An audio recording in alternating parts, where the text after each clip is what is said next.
Welcome back. I would like to talk this time about the promenade position. So first of all, what is the promenade position?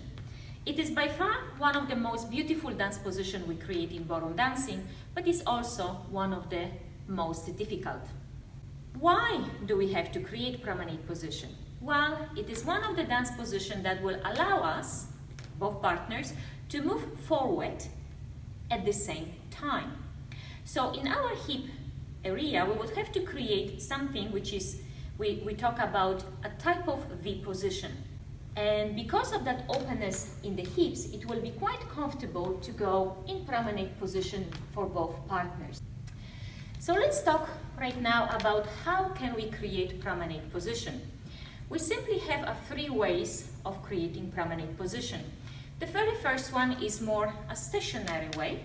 The second one will be from the figure that has already momentum to the right. And then of course the third one will be from the figure that has momentum to the left. So for example, if I will be dancing this more stationary, the rule is the man will be dancing this by turning his body slightly to the right against his pelvis. If I show you that right now, I'm turning upper part of the body against my hips. The lady will respond to that by turning her lower part of the body. And if I will show you this right now, every time when I turn my feet, as you can see, my hips are turning with it. Okay, so if I do this for stationary, man will be turning upper part of the body and the lady will turn her feet to promenade position. That will turn her pelvis more than the shoulders. And now I would like to show you a figure that opens lady to promenade position more from the stationary position. So this could be, for example, a forward whisk.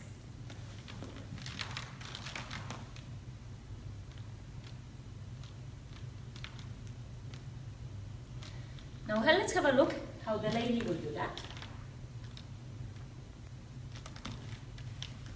She's already turning her feet on the second step, and then she will cross her foot in promenade position.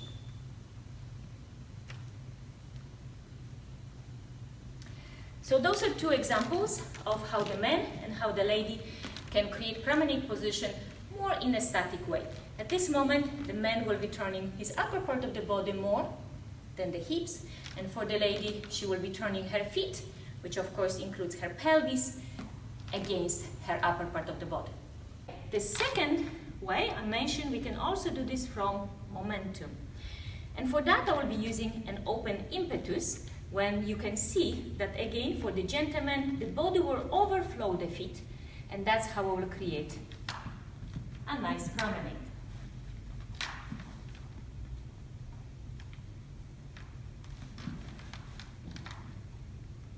So here you can see how the lady is dancing open impetus, and she will again respond to the gentleman turn in the body by turning her feet and the pelvis area.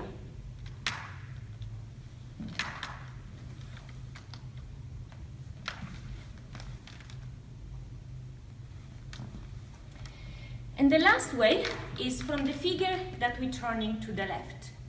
So in this case, everything will be opposite.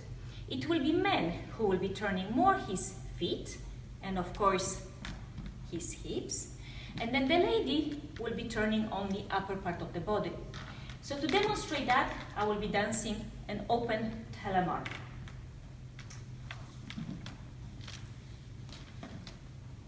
As you can see, my hips are turned a little bit more than my shoulders, and that created promenade position.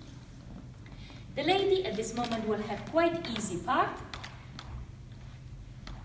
This is her heel turn, and then you can see that clearly she will be turning upper part of the body to finish in promenade position. To simplify that, those are very three ways that you can open to promenade position. Either more stationary, you can also do this from the figure that turns to the right or to the left. Now I would like to give you a few key points when you are practicing your promenade position or when you're preparing for your exams. It is extremely important that when you turn in your body to promenade position, you turn in your rib cage or upper part of the body, and the arms are turning in a sympathetic way to what the body is doing. A common mistake we see is that the arms are dancing separately from the body, either by pulling lady backwards with the right hand and pushing with the left arm. As you can see, my frame lost a beautiful shape. So one more time, in a positive way, my arms are following what my ribs are doing. The second point I want you to think about is the step number 3 in promenade position, and then the step number 1 in the following figure. For example, once I create promenade position, it is very important that I will find the balance with the equal weight distribution and my both legs equally straight. At this moment, I will transfer the weight to my left foot, and I will bring my foot at the same right foot at the same time, as flat as possible. And then I can step forward into promenade position.